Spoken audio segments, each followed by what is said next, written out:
everybody. So I have taken a long break from doing videos because, oh my gosh, that was a lot of information. And it hasn't stopped. We're now in episode 6, Taino religion. So again, I'm doing this for all of us Dominicans who were born and raised outside of the island so that we can better understand our history, our customs, our culture, and who we are as a people. The main religious event for the Tainos was the Ko'owa ceremony. This ceremony was their link between their cacique and their semis, or their ancestral gods. This diagram is from the book Tainos and Caribs, and I love how it describes the Ko'owa ceremony or ritual so that we can better understand what it actually meant to them. So for them, the beginning of time, before current time, the deities or their gods were the ones who were in place. Through events between these gods is where creation came, a creation of the Tainos. Their link back to their gods are the semis. And the only one that could communicate with the semis was the cacique. Through the cacique, the semis would transmit what the gods wanted the Taino people to know. The Ko'owa ceremony, I think I was saying it wrong before, was such an important event that sometimes the Tainos would fast for a week. During this time, they would drink the juice of the digo plants, now we know as indigo. There's many indigo plants. These are just examples of them.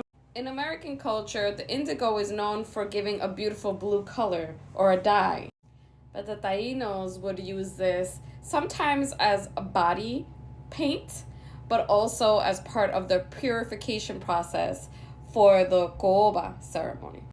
The blue color represented one of their gods. Atabey or Atabeira was the Tainos' most powerful female god. She was represented as a frog woman because for the Tainos, frogs were very important. When it rained, for them, it seemed like the earth produced frogs. So it was a symbol of production of life. So Atabeira was represented in that way. This is an actual image of Atabeira. It's a pictograph located in Puerto Rico. This one has been highlighted because the actual pictograph is very hard to see. Atabeira is described as the goddess of fertility and also the mother of Yakau, who is her male counterpart, the most powerful male deity. So the Tainos saw Atabeira as represented by the color blue. So they would paint everything they could with that color using indigo.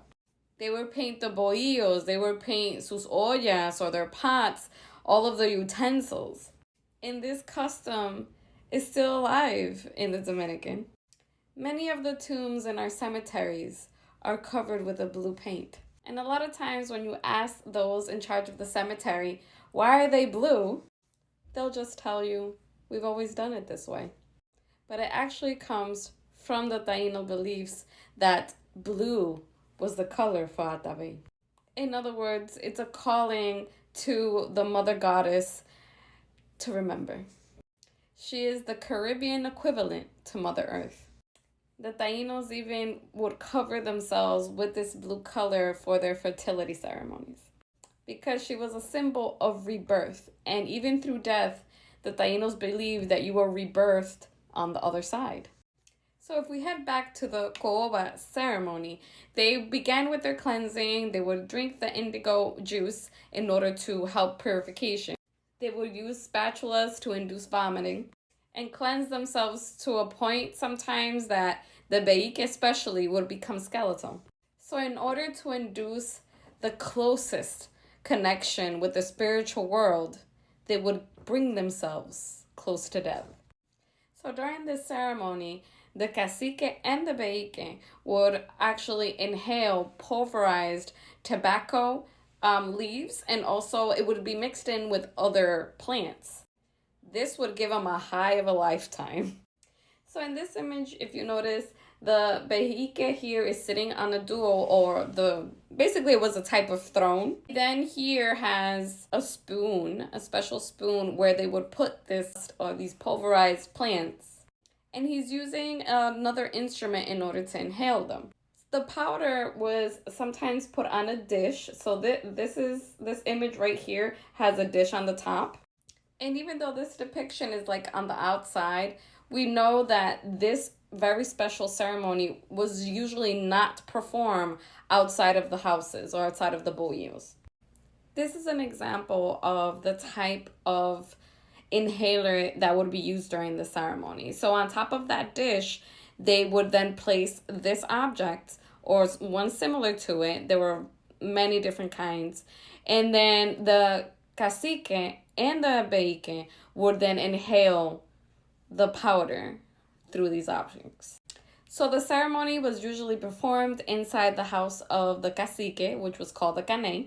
And this wasn't a ceremony where everybody was invited. It was only the elite that were invited to participate. Bartolomé de las Casas was actually invited to one of these ceremonies, and he actually said the following. He said, "There they spoke as if they were in chatter, confusingly. I do not know what things and words."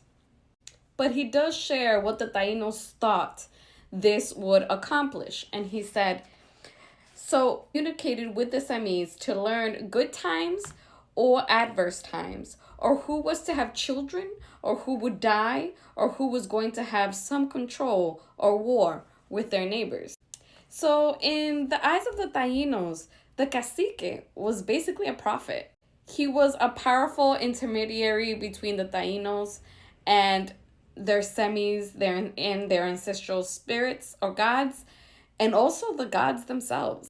And as the book Taino and Caribs on page 153 states, I like how he words this.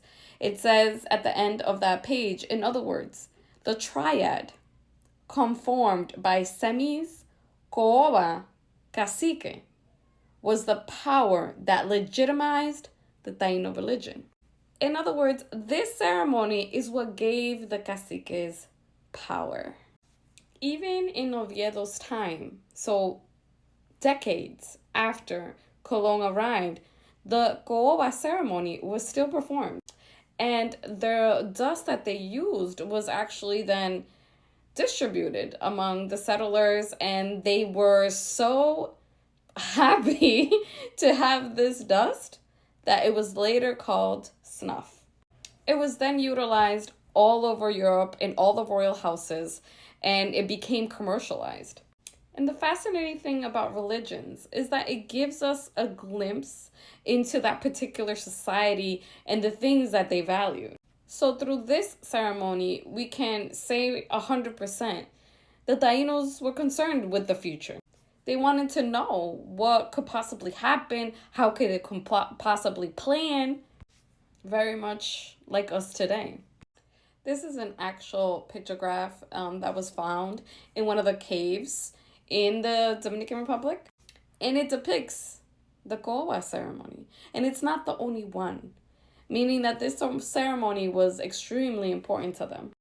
They believed that every being, whether dead or alive, had a spirit. And there was an energy that gave life or animated life. And they called it Guay. And this was what they believed gave people power to just be alive. This was also called Goesa.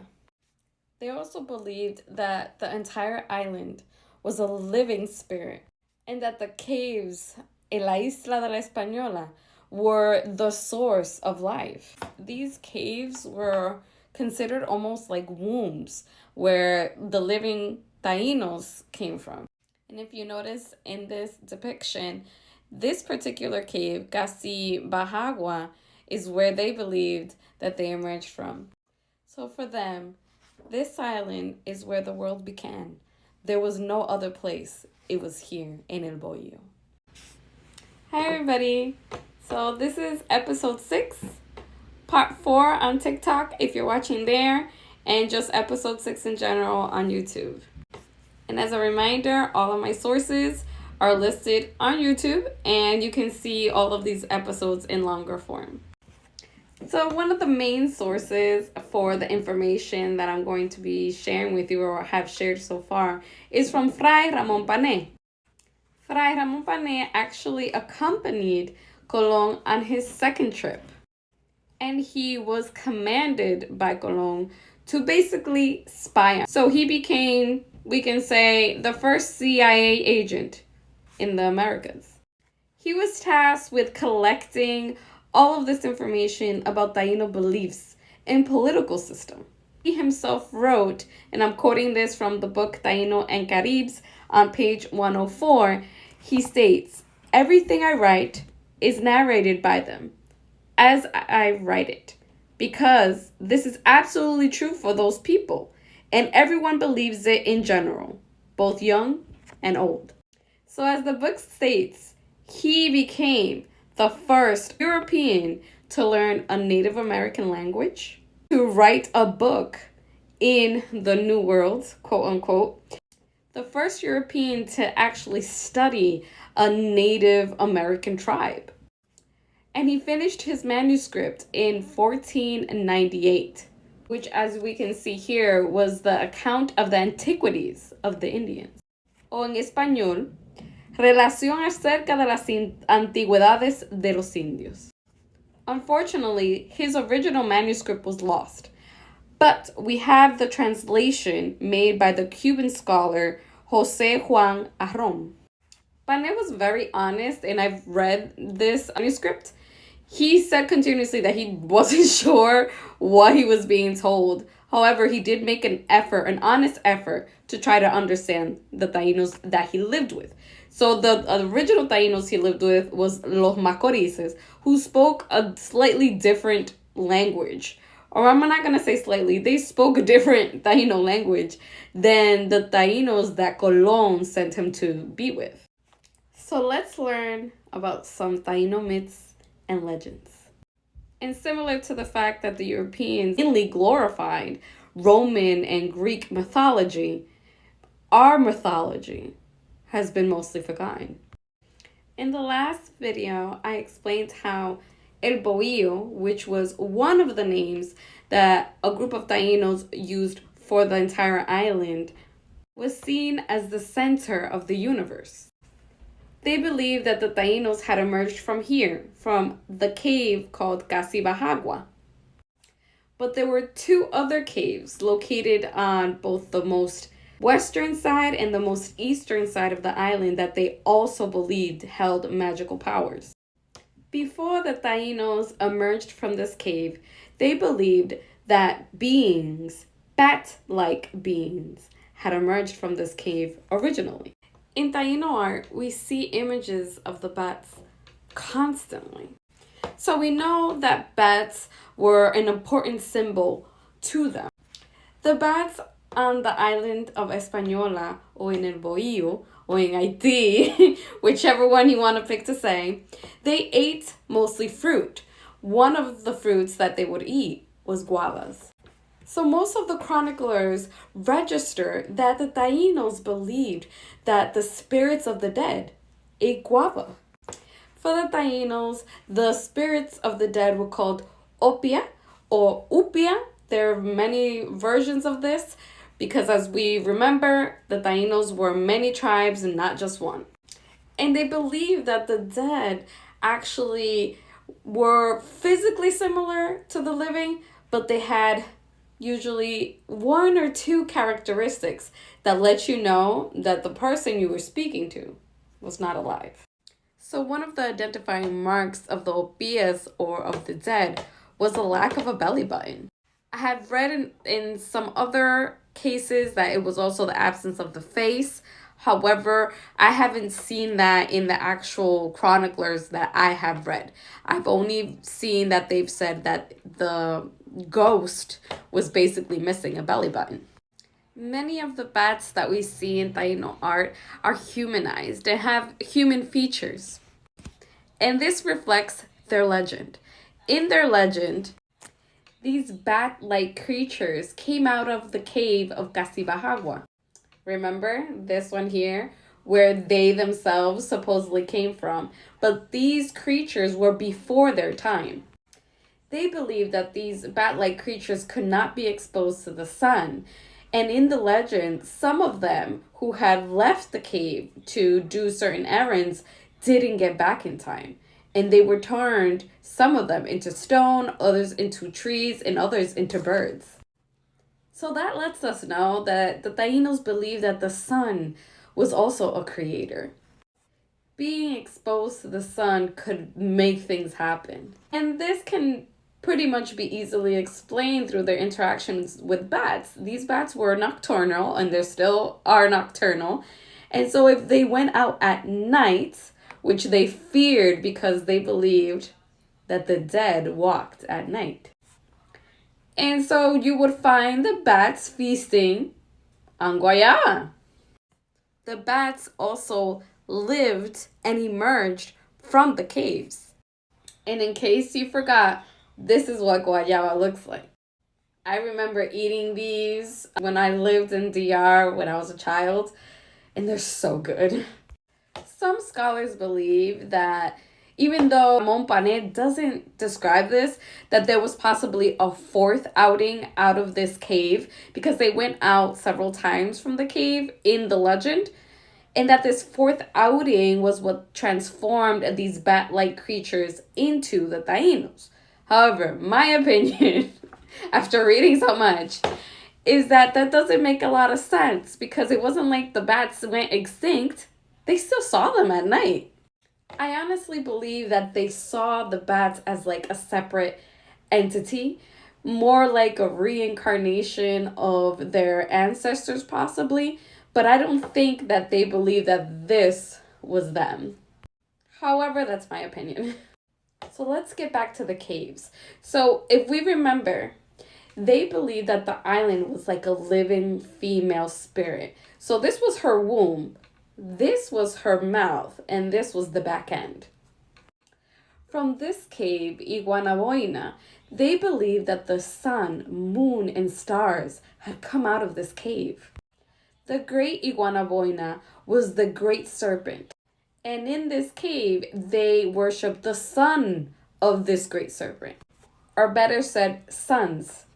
Boinayel, or the son of the brown serpent, also known as the god of rain. This is a representation of the god of rain, Boinayel. And his twin brother, Marou, the spirit of clear weather, or the god of good. These images lets us know that the Tainos were blessed with twins, and it seems like it was regularly. Many of their legends that we currently have talk about twins, and there's even one legend that talks about quadruplets. The cave on the opposite end was named Guahayona, and since this was the back end of this spirit, it is thought that this was the entrance to the underworld. So the thought has been that for the Tainos, the sun went into this cave, became a nocturnal sun or an underground sun, and then emerged in this cave. It is also believed that the region of the dead for the Tainos called Atabey, that was governed by their god of the dead called Make Tauri Guayaba, reigned in this cave. It is currently believed that the bat-like creatures that we see on their pottery and their art is actually Make Tauri Guayaba, the god of the dead. The weirdest thing though, that through all of my research, I have not been able to find the Taino word for bat. I invite everyone, though, that is interested to look into the Taino library. I actually have it on my YouTube, but you can simply type it into Google as well, and you'll find so much information. It is believed that because bats could fly, they were seen as messengers of the dead. They were beings that could fly between the mortal world and the spirit world. Hi, everybody. So, episode 6, part 7. Taino religion and myths. I wanted to take a moment to thank everybody who has taken the time to watch the videos and share them and save them. I really appreciate it. And as a reminder, all of these videos are for us Dominicans who were born and raised outside of the island and who really want to know who we are as a people, what our true history is, and also our true identity. Continuing on from the last video, we were talking about the god of the dead, Maketaurie Guayaba. However, this god is actually from the Macoris tribe. It is said that he was a great warrior who traveled to the realm of the dead, Coivai. In this realm was an island, Soraya. And según Fray Ramón Pané, in Soraya is where the dead could be found. This belief makes it very clear that the Tainos believed that life continued after death. Death wasn't something to be feared. It was a transformation or a transportation to a different place. However, they did fear the dead, and their fear was so great that they avoided going out at night. At night, they would find the dead eating guayabas.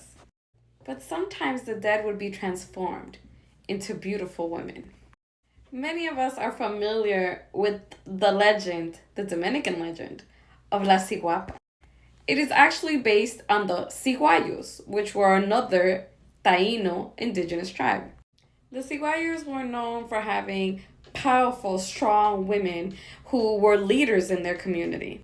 Men and women both carried very long hair, and that's why we see the long hair in the Ciguapa legend.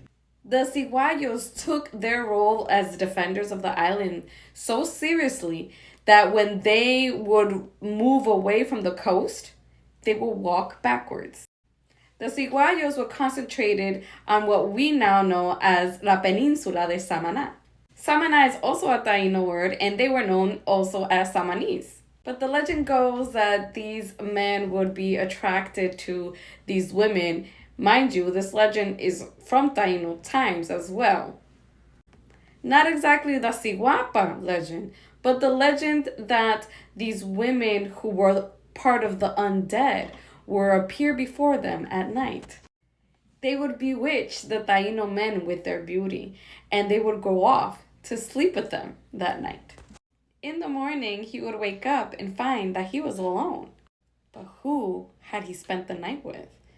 And usually, from what is told, they would ask around and nobody knew who she was. So even though Maketaurie Guayaba was the god of the dead, there was a guardian, a semi-guardian. So if you remember from my previous videos, a semi was basically an ancestral spirit. We would use the term God. However, a semi, like this one, was usually, originally, a person. If you look in this x-ray, there's actually a skull in there. This is the only surviving semi made of cotton that is still available to be viewed. However, it is not in the Dominican Republic. It was taken to Italy by an Italian family, and Italy refuses to return it. But one of the semis of the Tainos was the guardian of those who were on the island of Soraya, or the island of the dead. His name was Guahayona. And the semis played multiple roles in the lives of the Tainos. They were their connection, or the Taino connection between their gods and them. From what is known, usually a very renowned or powerful or loved cacique, when he passed away, he was transformed into a semi.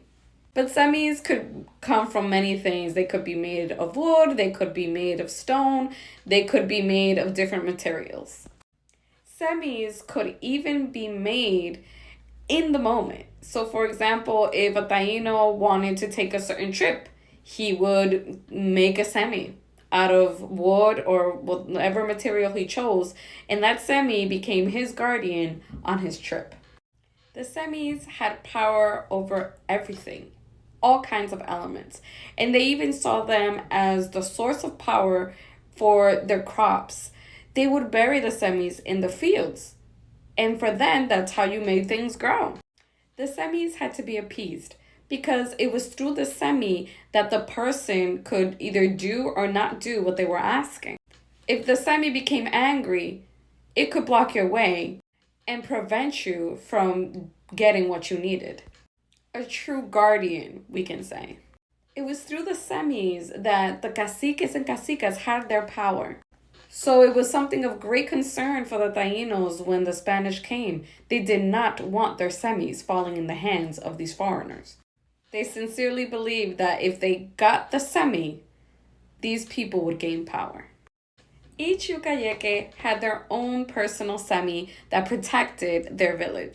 There were semis located in the entrances of caves and also where the bate, which is here, their ceremonial center was located, there would be a semi there as well. Some believe that las fiestas patronales that we have and also that Puerto Rico, Cuba, etc. have came from the Catholics. Because estas fiestas normally are attached to a saint. However, there have been studies that have shown that many of these traditions actually come from the indigenous population. The semis eran los que patrocinaban al pueblo. Fiestas patronales. So as the Catholic tradition has shown, what many of them did, what many of the friars and the other religious people did, was that they just included the already established traditions and made them Christian. These semis were given offerings for different occasions. They had a semi for when they harvested crops. They had semis for different events, and we'll hear about some of them as I go along. The semis were so important to the Taino people that when they saw the Spanish conquering, destroying, and taking their semis, they hid them in caves. Because for the Tainos, the caves were guacaras, or sacred places. Guacara in itself means cave in Taino, but it also was the entrance into their great mother goddess, which was Atabey. And according to Bartolomé de las Casas and Fray Ramón Pané, Atabey had many names. She was known as Zuimaco, Yermao, Guacar, Apito, Atabex, Atabey, and Atabeira. It is believed that she possibly had up to 50 names. It is also believed that the name Atabex means the womb where everything is formed. She was believed to be the giver of rain, y de todas las fuentes de aguas, all the sources of water. She was seen as the absolute being. She is represented by the blue sky and by the color blue. I believe that the many names were actually attributes. It let the people know who she was and what she was capable of. And it was within this underworld cave of Guahayona. It was believed that there was an underground waterfall. And this waterfall made a horrendous noise, which could have made the Tainos believe that whatever was inside was alive. Atabey had a yearly festival, and it is said that the maracas, which very much sound like a waterfall, were created by Atabey and were used for the Tainos to call upon her when they had their areitos. Hey everybody, so episode 6, part 9. And as a reminder to everybody who is taking the time to watch these videos, I'm doing this for all of us Dominicans born and raised outside of the island, so that we can learn our true history, our culture, and get a better sense of who we are as a people. As we were learning in the previous videos, Atabey was the main female goddess for the Tainos. And the cave that was mainly dedicated to her worship was in Guahayona. Remember that in this cave, the Tainos believed that the sun and moon were born. Guahayona was represented by an iguana serpent. And we can see this represented here. This is one of their semis, because semis came in various forms.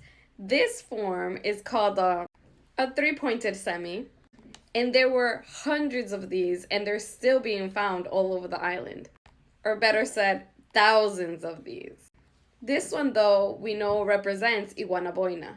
It has a face on one side of a snake and the other side of an iguana. And in the middle, it is the symbol of a breast, which symbolizes Atabey. And if we go back to this image, we can see the three-pointed semi represented here above Iguanaboina. The other two gods are ancestral spirits that also were worshipped here. I mentioned before, but I want to mention them again. One was Boinajel, the son of rain, or the god of rain. And the other was Marou, the god of good weather. Morau was also known as the god who returned the undead back to life. So this travel from the cave of the underworld out into the cave of life made a lot of sense. So while Maketaure, Guajava, governed here in Guacayaraima, who was the god of the dead, Ataveira, who was the goddess who gave life, reigned in Iguanaboina. So all of this explains what the Taino thought about the island. It was the center of the universe. They had come out of the cave of Casibahagua, but that leaves a question. Where did they think everybody else came out of? Fray Ramon Pane explains that there was another cave located here. I believe that from this particular cave, those who were not worthy had come out of. In other words, those who were not Taino. Because yes, every culture in some point in time has believed that their own culture, their own people have been superior to the rest. And as you probably guessed, Ataveira and Bonayel and the others that I've mentioned are not the only Taino gods or ancestral spirits. The Taino Pantheon, or the group of gods or ancestral spirits of the Taino people, were many. Let me introduce to you some of the other gods and the myths or legends associated with them. Atabey had a son. His name was Yukau, Bagua, Maurokoti, and he probably had many more names that have been lost to us.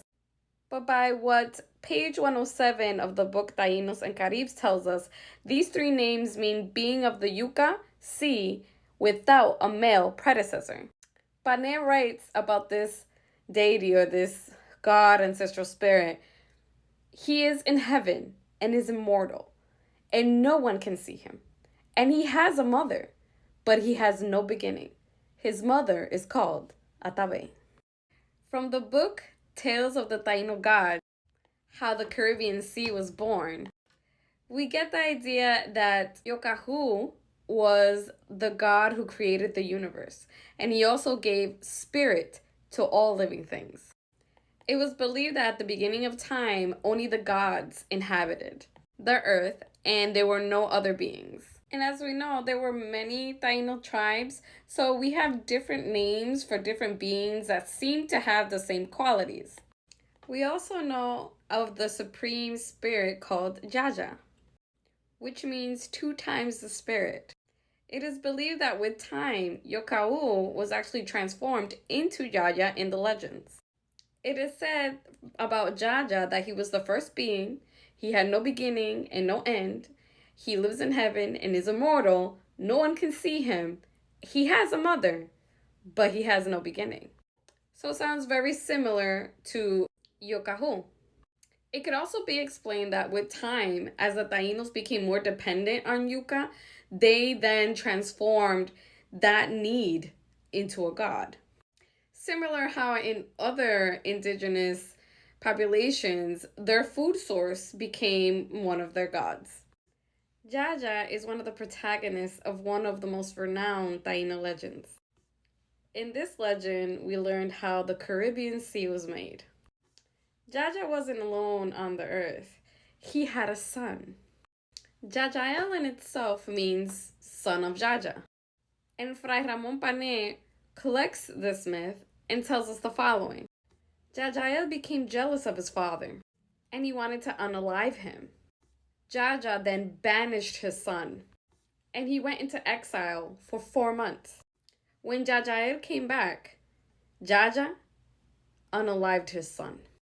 He then gathered his son's bones and put it as paneses en una calabaza, or in a gourd. Colon himself describes this practice. He was the first European to see bones in gourds. And even he and his crewmates all concluded, and Fray Bartolomé de las Casas also said, that whoever was in these gourds had to be someone very important. Yaya's wife then approaches him one day and says, "I want to see our son." She was so happy that Jaja allowed her to take down the gourd, and she flipped it over, spilling the bones. But along with the bones came out a raging sea filled with all kinds of fish, big and small. Seeing that the bones of their son had turned into fish, they then proceeded to eat them. What the legend tells us, they returned what was left of the fish back into the gourd and hung it again. Several days passed, and Jaja went out to his conuco, or his garden, and while he was away, quadruplets came to his house. The mother of these quadruplets was called Itiba Kaubaba, and she is known as the Great Birthing Mother, or the Great Mother Earth. She had died in childbirth and became a semi in her own right. She was venerated as a protector of women about to give birth. Women who died in childbirth were seen as great warriors and were also venerated. Ramón Pané explains que todos de un vientre gemelos. La mujer, habiendo muerto de parto, la abrieron y sacaron fuera los 4 hijos de ella. Through this legend, we know that the Tainos did practice cesarean sections. It seems like they did it after the mother died, but they made an attempt to save a child's life. In the legend, we hear that of the 4 brothers, one of them was sarnoso, which we now know was syphilis. When these 4 twins arrived at Jaja's house, or su bohío, none of them had the courage to lower the gourd with Jaja's bones, except for Deminan Caracaracol. He lowered it and found that it was full of fish, and they started eating. O como dice Ramón Pané, se hartaron de peces. But as they ate, they were very attentive. They realized that Jaja was coming back home. And in their hurry to put the gourd back up on the ceiling, that they dropped it on the ground and it exploded. It broke into hundreds of pieces, releasing the Caribbean Sea. But these quadruplets were not done. Their mischief just kept going. The quadruplets continue on their adventures, and they proceed to visit the house of Bayamanaco, or the god ancestral spirit of fire. He was represented by this figure with a plate on top. Within the plate, the caoba powder would be placed. And it was through the use of caoba, meaning inhaling it through the nose and getting a really big high, which is how they believed they could connect with their ancestors. The quadruplets saw that Bayamanaco carried casabe, and the Minan Caracaracol took the lead to ask him for a piece. Hi everybody. So episode 6, part 12. If you're watching on YouTube, it's just episode 6, Taino, Religion and Myths. And again, I wanted to continue thanking everybody for taking the time to watch these videos.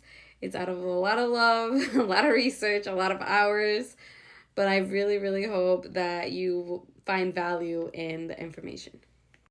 So we left off with the legend of Deminan Caracaracol and the god of fire, Bayamanaco, or Gautu in some other Taino ethnicities. Caracaracol had asked Bayamanaco for some casabe. I couldn't find a better image to illustrate what happened next. But apparently, Bayamanaco had been snorting caoba powder at the time that Caracaracol had come to his house and asked for casabe. So with his nose full of caoba powder, Bayamanaco, represented here by these figures, as Fray Ramón Pané says, he writes, le tiró un guanguayo a la espalda, So he blew out a whole bunch of snot onto Caracaracol's back. And Panek continues writing and says, y así les dio por pan aquel guanguayo en vez del pan que hacía. Y se fue muy indignado. The legend continues saying that Caracaracol went back to his three brothers. Remember, they're a set of quadruplets. And he told his brothers what Bayamanacao had done to him, and that his back was in pain. The guanguayo, or the snot, had formed some sort of ulcer on his back. His brothers then looked at his back and realized that it was swelling. The swelling got so intense that he thought he was going to die. They tried to cut it open, but they couldn't. They then made an axe out of stone. And with this, they were able to open up his back. From his back was born a female tortoise. They then decided to construct a house and raise the tortoise. Here, Fray Ramón Pané says the following. De esto no he sabido más, y poco ayuda lo que llevo escrito. Because Ramón Pané was honest. He didn't try to pretend that he understood everything that the Tainos told him. He wrote what he understood. One thing we can be, I guess, happy about is that because Fray Ramón Pané arrived in 1493, he was able to actually get a glimpse of the inside of Iguanaboina, the sacred cave where Atabey, the mother goddess, reigned. He says the following about the cave. Ellos la tienen en mucha estimación y la tienen toda pintada a su modo, sin figura alguna, con muchos follajes y otras cosas semejantes. Y en dicha cueva había 2 semis hechos de piedra, pequeños, del tamaño de medio brazo, con las manos atadas, y parecían que sudaban, los cuales semis estimaban mucho, y cuando no llovía, dicen que entraban allí a visitarlos y enseguida llovía. El uno le llamaban Boinayel y el otro Marou. He explains in better detail the legend of the bat-like creatures of the cave of Casibahagua. This explanation goes into another legend, so we kind of need to go back and revisit this one. In Panen's retelling of this legend, they are not called bat-like creatures. It says that they had a guardian for this cave, for Casibahagua. The name of the guardian was Macocael. Macocael had the job of distributing the people and telling them where to go for the day, very similar to the caciques in their time. The legend goes that because he was late coming back to the cave, the sun took him. And so Macocael became a stone alongside the door of the cave. The rest of the people inside the cave, seeing that the sun made this person disappear, decided to close the cave. They obviously had to continue going out of the cave in order to get supplies, and others left the cave. They went fishing. And again, because they were late, they were captured by the sun, and they were turned into hobo trees. So within this cave, there were several beings of Casibahagua. And the following legend explains that there was a time where the women disappeared, and the men were left without women on the island. And it blames a certain person for this. So one of the first Tainos to actually exit the cave of Casibahagua was named Guahayona. He is central to some of the Taino myths. It is through his command that we have the creation of a mythical creature for the Tainos, the creature known as Jau Baba Jael. So the legend explains that Guahayona told another man named Jau Baba to go outside of the cave and get the plant called Digo. We know that this plant was sacred and was used in many of their ceremonies. It was also used as the basis of the kind of wash that they used, like a special liquid that they made to purify their bodies and to wash their bodies. We now know that that plant we call now indigo, and there's many versions of indigo, so this is just one of them. Yaubaba obeyed and left the cave to find the Digo. He left early in the morning before the sun rose, but the sun found him along the way, and it turned him into a bird.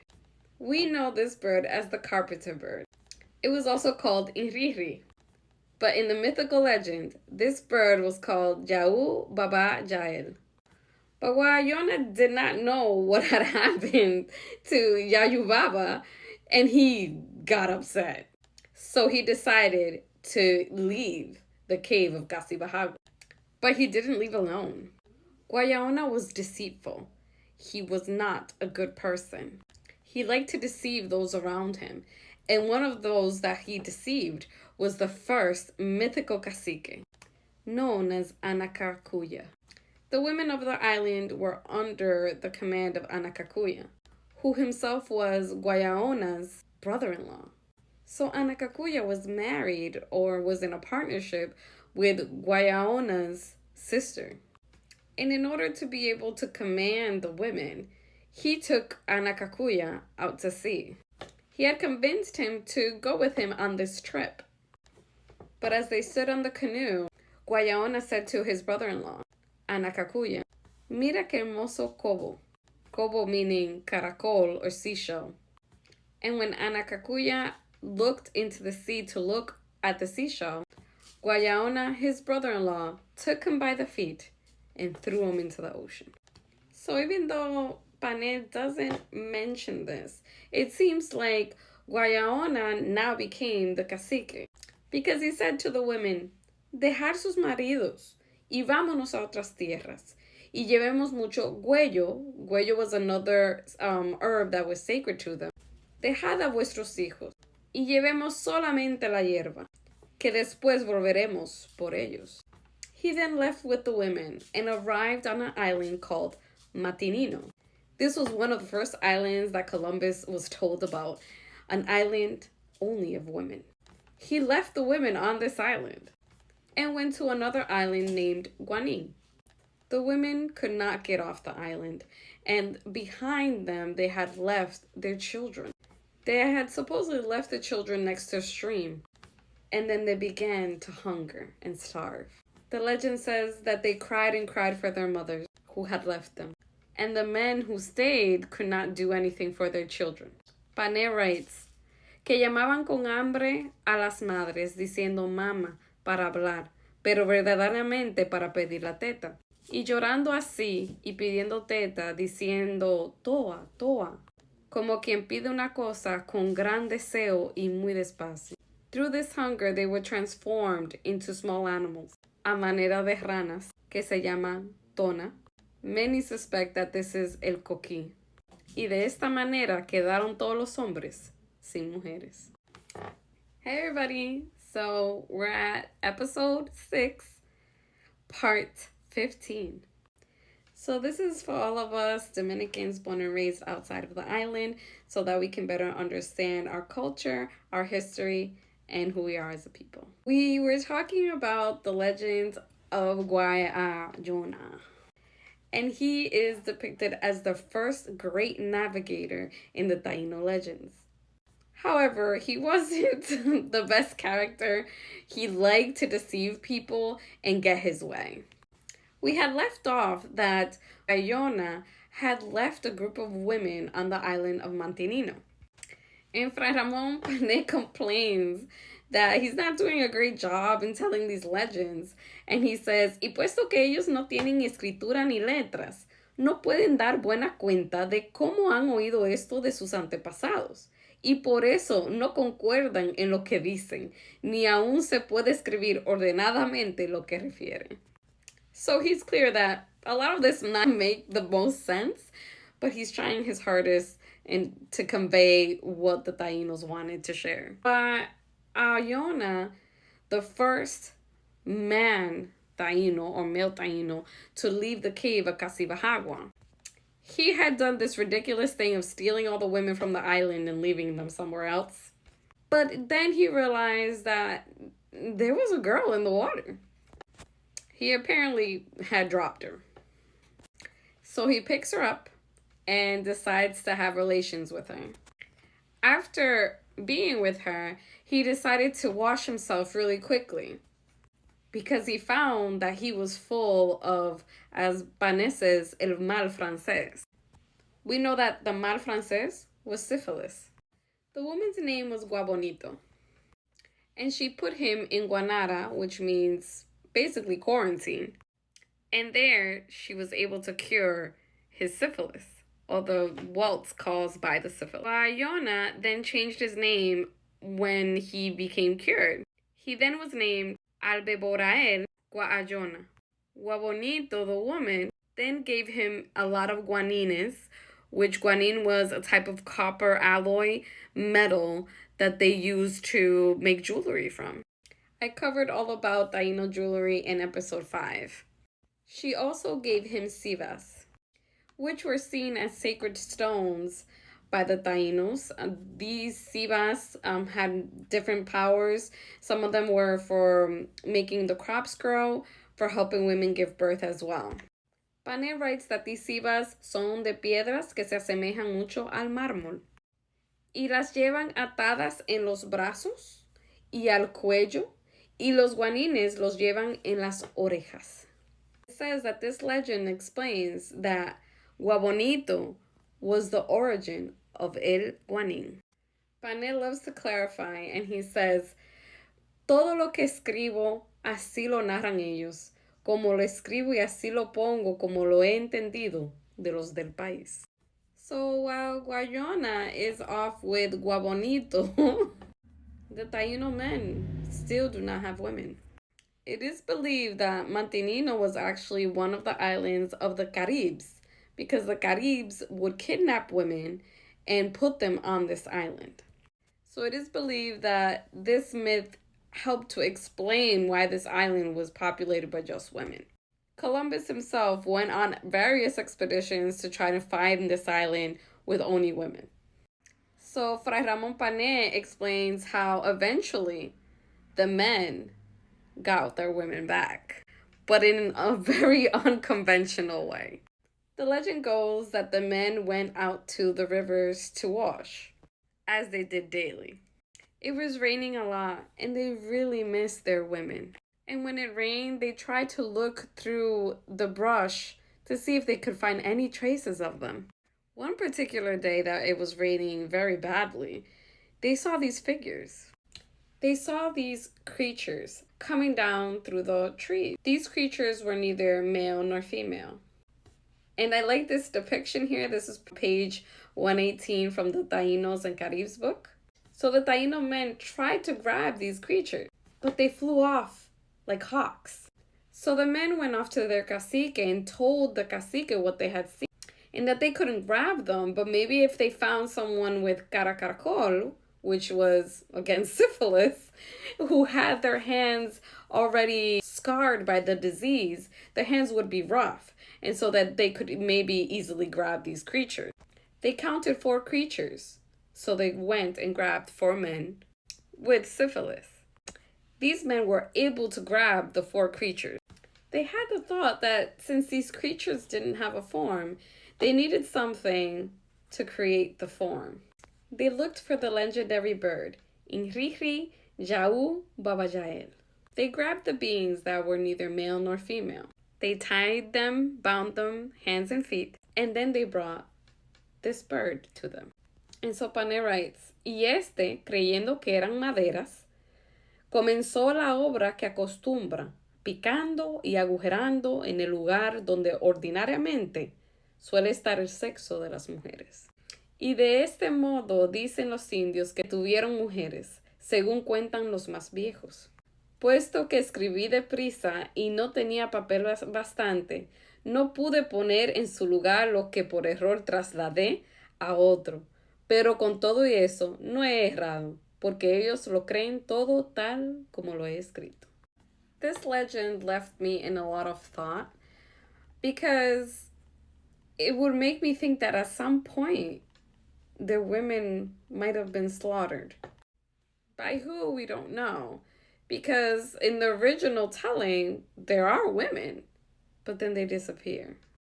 We know that their legends and myths were based on actual people. Through El Areito, they would recount their greatest caciques, the greatest stories of their ancestors. So this particular myth is a bit disturbing to me because it makes me think that they were attacked pretty consistently. And there was a point, from what the legend says, that a lot of their children died. And they died because their mothers were taken. And the men couldn't do anything to save them. But it also makes me think that this might be code for them taking women from other tribes, which is what the Caribs did and were renowned for. They would steal women from other tribes and enslave them. Some of their other myths, though, involve the semis, or the individual ancestral spirits. And these semis were known for having quite a personality.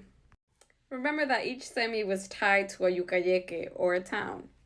And some of them were not happy about being moved.